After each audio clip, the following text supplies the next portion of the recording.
Un millionnaire épouse une femme rondouillette pour un pari et est surpris lorsque Alexander Blake, un homme riche et arrogant, président d'une grande entreprise, célibataire, accepta un pari qui allait changer sa vie d'une manière qu'il n'aurait jamais imaginée.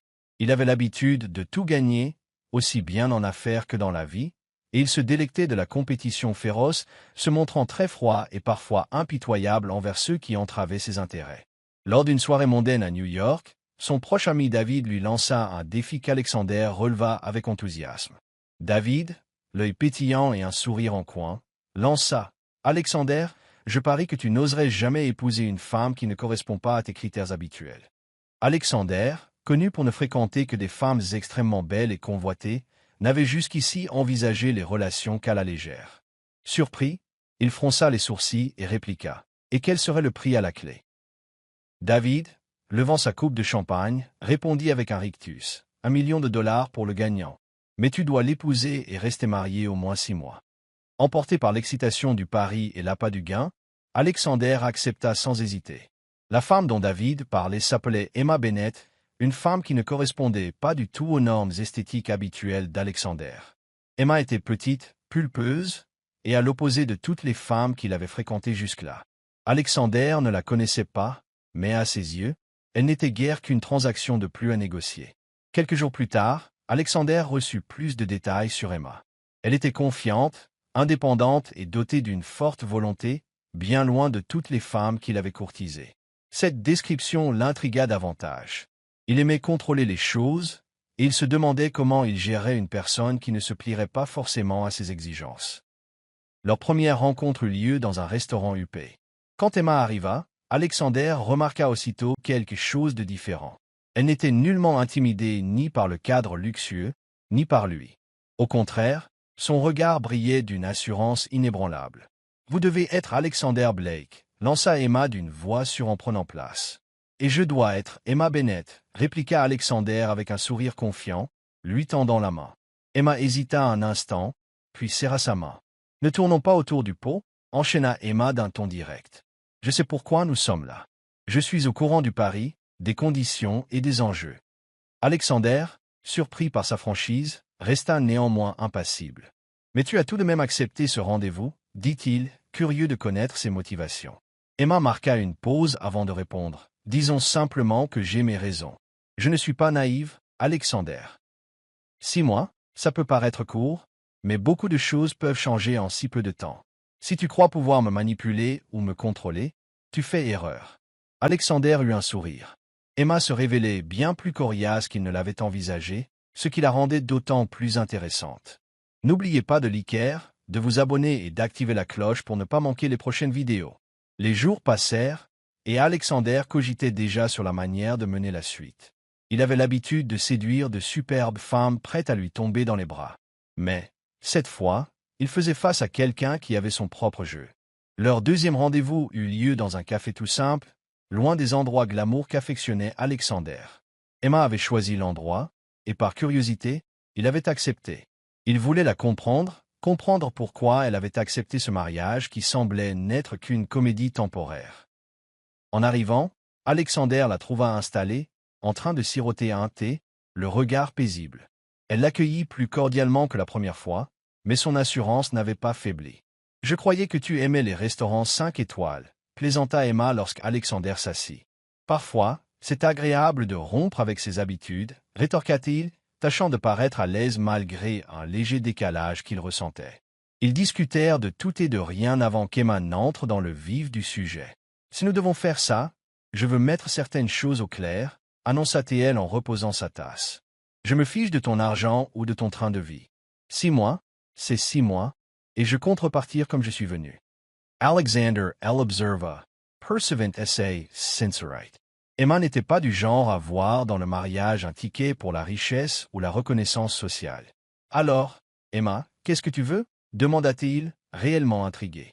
« La liberté, répondit-elle sans hésiter. Même si on s'engage dans ce contrat, je ne te laisserai pas me diriger. Tu as ta vie, j'ai la mienne, et ça ne changera pas à cause d'un mariage éphémère. » Alexander Surratt. Ce n'était pas la réponse qu'il attendait, mais il ne voyait pas d'inconvénient à lui laisser cette liberté. Pour lui, Il s'agissait d'une formalité visant à gagner un pari. Si elle tenait à son indépendance, cela ne le dérangeait pas. D'accord, acquiesça-t-il. 6 mois, puis nous divorcerons. Emma le fixa un instant, comme pour s'assurer qu'il était vraiment d'accord avec ces termes. Elle était venue avec un plan et la détermination de faire en sorte que les choses se déroulent selon sa vision. Au fond d'elle, elle savait qu'Alexander pourrait tenter de retourner la situation, mais elle se fiait à sa force de caractère pour lui résister. La rencontre s'acheva sur un accord tacite, chacun comprenant clairement son rôle. Emma garderait son indépendance, et Alexander verrait dans ce mariage une simple formalité. Pourtant, à mesure que les jours passèrent et que la date du mariage approchait, Alexander ressentit que cette partie n'était peut-être pas si simple. La cérémonie fut froide et formelle, plus proche d'une transaction que d'une fête. Alexander Blake, l'esprit stratégique, se sentait en position de force, muni de son argent et de son pouvoir. Mais dès qu'Emma mit les pieds dans son immense pontouse, elle lui fit comprendre qu'elle ne céderait rien.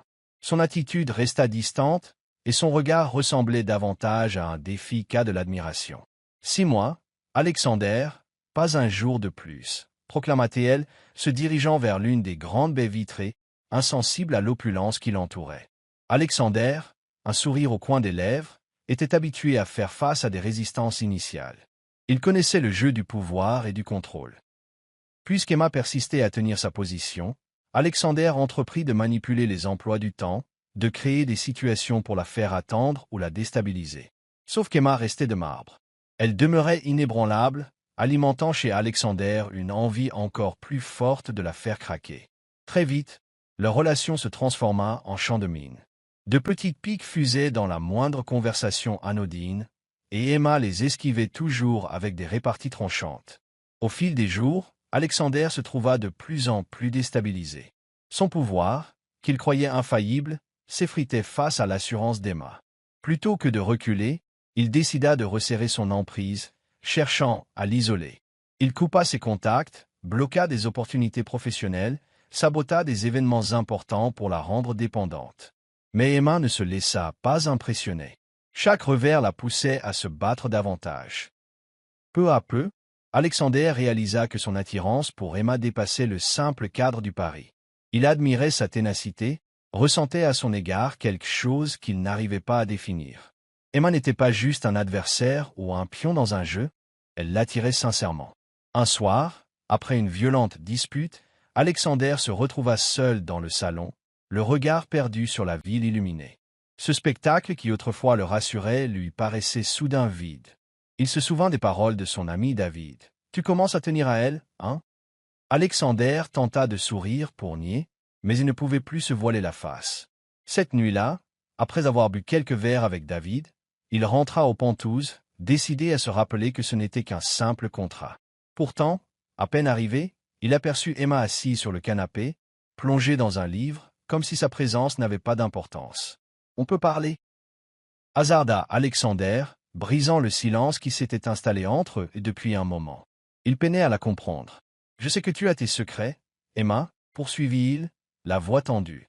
Mais ce qui me dérange, c'est que plus j'essaie de te comprendre, plus je me rends compte que je ne peux pas te contrôler, et plus je déteste ça. » Il se leva, incapable de rester assis, complètement à l'opposé de son calme habituel, comme si le poids de sa révélation le dépassait.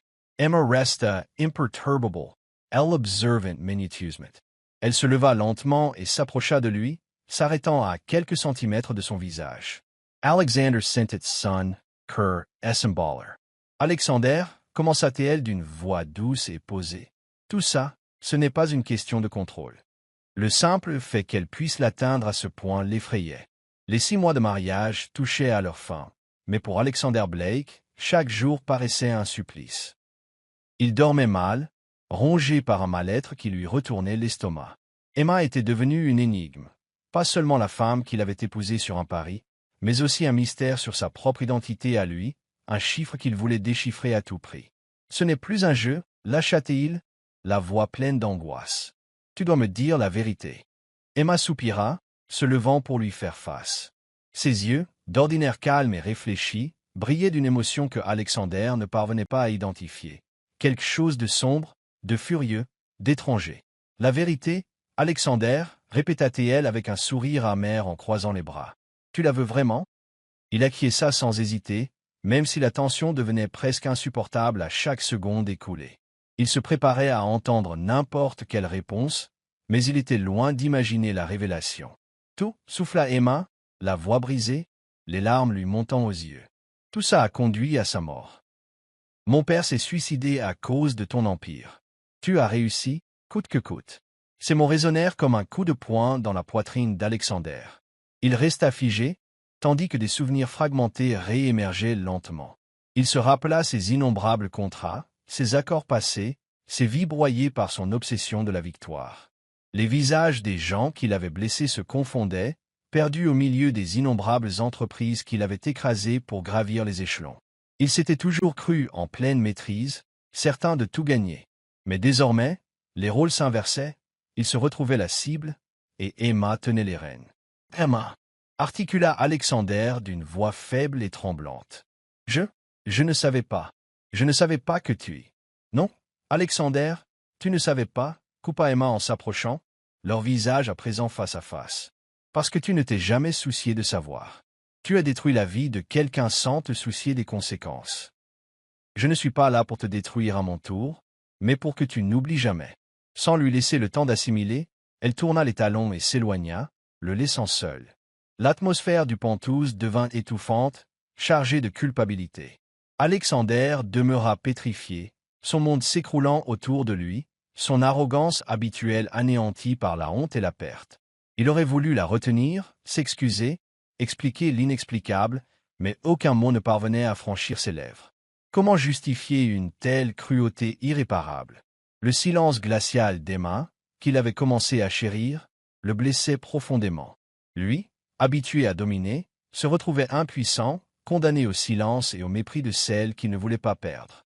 Il se sentait de plus en plus en échec, et ce n'était que le début. Un jour, il tenta de lui reparler à nouveau. « Emma !» dit-il d'une voix basse, presque suppliante, « je sais que j'ai fait des choses horribles, que je t'ai causé énormément de douleur. Mais, s'il te plaît, pouvons-nous essayer d'en discuter? Au moins, en parler. » Emma posa lentement son livre, sans le regarder. Puis elle leva enfin les yeux vers lui, l'expression si glaciale qu'il en eut des frissons. « Discuter ?» répéta-t-elle, un rire amer échappant de ses lèvres. « Tu penses qu'il y a encore quelque chose à dire? Tu veux des mots, Alexander? Après tout ce que tu as fait, les mots ne servent à rien. »« La détresse, gagna Alexander. »« Je me suis trompé, Emma, reconnut-il, la voix au bord du désespoir. Il tenta de lui prouver qu'il avait changé, qu'il était devenu un autre homme, mais elle n'accueillit ses efforts qu'avec sarcasme ou froide indifférence. Sa frustration était palpable, mais elle nourrissait aussi sa volonté de se racheter. N'oubliez pas de liker, de vous abonner et d'activer la cloche pour ne pas manquer les prochaines vidéos. Un soir, après un rendez-vous professionnel désastreux où un projet crucial fut saboté, Alexander rentra chez lui, épuisé et à bout. Alors qu'il franchissait la porte, il entendit le rire d'Emma dans une autre pièce. Sa voix, jadis rassurante, résonnait comme un poignard dans son cœur. En l'écoutant converser, il la surprit en train de se moquer de certaines de ses décisions au travail. Il comprit alors quelque chose de glaçant. Emma démolissait chaque parcelle de ce qu'il avait bâti, avec méthode. Sa vengeance était froide et minutieuse. Elle souhaitait qu'il souffre lentement, qu'il voie son monde s'effondrer morceau après morceau. Les semaines passèrent, et le mépris d'Emma ne faiblissait pas. Alexander, autrefois si sûr de lui, errait désormais dans la maison comme un fantôme. Il tentait désespérément de regagner son pardon, mais rien ne suffisait. Il ne dormait plus, harcelé par le poids de ses fautes et la quasi-impossibilité d'une rédemption. Pourtant, malgré son désarroi, un changement s'opéra peu à peu en lui. Alexander comprit que de simples excuses ne suffiraient jamais. Emma avait besoin de preuves concrètes, d'un changement réel. Au lieu de multiplier les déclarations, il commença à agir, tout doucement. Un soir, il laissa un bouquet de fleurs sur la table de la cuisine, sans monie explication. Quand Emma rentra de sa promenade du soir, Alexander l'observa de loin. Son visage demeura neutre, mais il la vit s'arrêter, prendre une fleur et la humer. C'était un instant fugace, mais pour Alexander, c'était tout. Une lueur d'espoir. Le lendemain, il lui prépara une tasse de thé, sachant que c'était son rituel avant d'aller se coucher. Tiens, je pensais que ça te ferait plaisir, dit-il, prudemment, sans forcer sa présence. Emma ne prononça rien au début, mais elle accepta le thé, en regardant l'horizon urbain. Alexander se posta à côté d'elle, silencieux, sans rien exiger. L'air était encore chargé, mais pour la première fois depuis des semaines, il n'était pas étouffant, comme si un léger apaisement s'installait. Les jours suivants, Alexander poursuivit ses petites attentions. Il remarqua qu'Emma commençait à baisser sa garde, ne serait-ce qu'un peu. Elle acceptait les fleurs, les tasses de thé, et échangeait même quelques mots anodins au petit déjeuner. C'était un processus lent, mais il y voyait un vrai progrès. Petit à petit, il modifia aussi sa façon de diriger l'entreprise, s'intéressant à des objectifs sociaux et non plus uniquement au profit. Un grand pas, lui qui, auparavant, n'agissait que pour le gain. Il restait sur ses gardes, conscient qu'il ne pouvait pas brusquer les choses. Quelques signes de reconnaissance de la part d'Emma suffisaient à nourrir son espoir. Ils commencèrent à partager de courts moments, comme cuisiner ensemble ou discuter de sujets légers. La glace se fissurait, et Alexander espérait qu'un jour, il obtiendrait le pardon complet d'Emma, et peut-être même son amour. Néanmoins, quelque chose le tracassait encore. Malgré ses progrès, Alexander sentait qu'Emma cachait des blessures profondes. Parfois, elle se renfermait, fuyant toute conversation plus intime sur le passé ou le futur, comme si elle attendait le moment adéquat pour parler. Un jour, enfin, elle se décida, sa voix mêlant douleur et détermination. « Tu as raison, Alexander », lâcha Emma d'un ton doux mais grave. « Il y a une chose que je ne pensais pas pouvoir te dire jusqu'à maintenant, mais il est peut-être temps. » Alexander sentit la tension dans l'air. Il savait que cela changerait probablement tout. Il se pencha, prêt à entendre, même s'il redoutait ce qu'elle pourrait avouer. « Te souviens-tu de l'entreprise que tu as démolie? Celle que mon père dirigeait ?» reprit Emma, la voix plus ferme. Le cerveau d'Alexander tournait à toute allure. Il n'avait pas seulement détruit une société ou une famille, mais bel et bien une vie. « Emma » voulut-il dire, mais sa voix se brisa. « Je ne savais pas. Jamais je n'aurais imaginé. » Elle le regarda enfin, et les larmes qu'elle retenait coulèrent sur ses joues. Même défigurée par le chagrin, elle affichait une force inaltérable dans son regard. « Non, tu ne t'en souciais pas, » répliqua Emma, la voix chargée de douleur et de colère. « Tu as détruit des vies, Alexander, sans même percevoir l'ampleur de tes actes. » Sa voix se fit tremblante. « Je ne sais pas si je pourrai un jour te pardonner, » admit-elle, en toute sincérité. « Ce que tu as fait est impardonnable. » Elle hésita, cherchant ses mots. « Mais je vois tes efforts. Peut-être, un jour, trouveras-tu le moyen d'avancer, mais ça ne sera ni facile, ni rapide. » Alexander acquiesça, partagé entre l'espoir et l'angoisse. Il comprenait que la route vers le pardon serait longue. Mais au moins, Emma lui laissait entrevoir la possibilité d'un futur différent. Poussé par la culpabilité, Alexander décida de s'engager pleinement sur la voie du changement, pas seulement pour reconquérir Emma, mais aussi pour devenir un homme respectable, digne de toutes les personnes qu'il avait blessées. Il commença par rechercher les familles et petites entreprises qu'il avait ruinées, mettant en place des programmes de relance pour les aider à se reconstruire. Emma observait tout cela, d'abord méfiante, attendant de voir si ses bonnes actions étaient sincères ou temporaires. Peu à peu, elle constata qu'Alexander persévérait. Elle perçut des changements réels dans sa façon de travailler.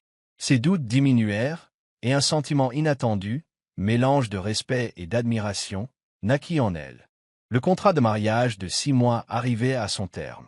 Alexander proposa à Emma une seconde chance, une prolongation de 6 mois. Il ne voulait pas la perdre. Emma hocha la tête. Les programmes de redressement portèrent leurs fruits, et de plus en plus de gens retrouvèrent un mince espoir. Alexander commença à lancer des projets à vocation sociale, ce que sa société n'avait jamais fait auparavant. Un soir, Emma s'approcha de lui. « Alexander, commença-t-elle, le ton posé, je veux que tu saches que je suis prête à essayer. Peut-être qu'il est temps de laisser le passé derrière et de construire autre chose. » Alexander ressentit un soulagement profond, qu'il n'avait même pas conscience d'attendre à ce point. Ce simple aveu comptait plus que tout. Emma acceptait de leur donner une chance, non plus comme un couple contraint, mais comme 2 personnes désireuses de repartir à zéro. Ils se rapprochèrent progressivement. Leurs discussions gagnèrent en sincérité et en complicité. Ensemble, ils mirent sur pied davantage de projets sociaux pour la communauté. Alexander découvrit un sens nouveau à la vie en collaborant avec Emma sur ses initiatives caritatives. Le temps passant, ils comprirent qu'ils avaient besoin l'un de l'autre. La blessure au fond du cœur d'Emma guérissait peu à peu, et ils unissaient leurs forces dans leurs actions solidaires. Leur amour fleurit, authentique et profond. « Je t'aime », avoua enfin Emma. Alexander sourit, le cœur débordant de joie. « Je t'aime aussi. » Emma, la voix à la fois douce et résolue, poursuivit. « Alexander, je veux qu'on essaie de bâtir quelque chose ensemble, mais cette fois en étant sur un pied d'égalité, comme un vrai couple. » Ces instants furent un pur bonheur pour eux. Ils avaient surmonté des obstacles qui, jadis, semblaient infranchissables et étaient désormais prêts à avancer, main dans la main. Merci d'avoir regardé la vidéo. N'oubliez pas de vous abonner pour ne pas rater les prochaines histoires. Laissez un commentaire, l'amour est beau, si vous avez trouvé ce récit touchant.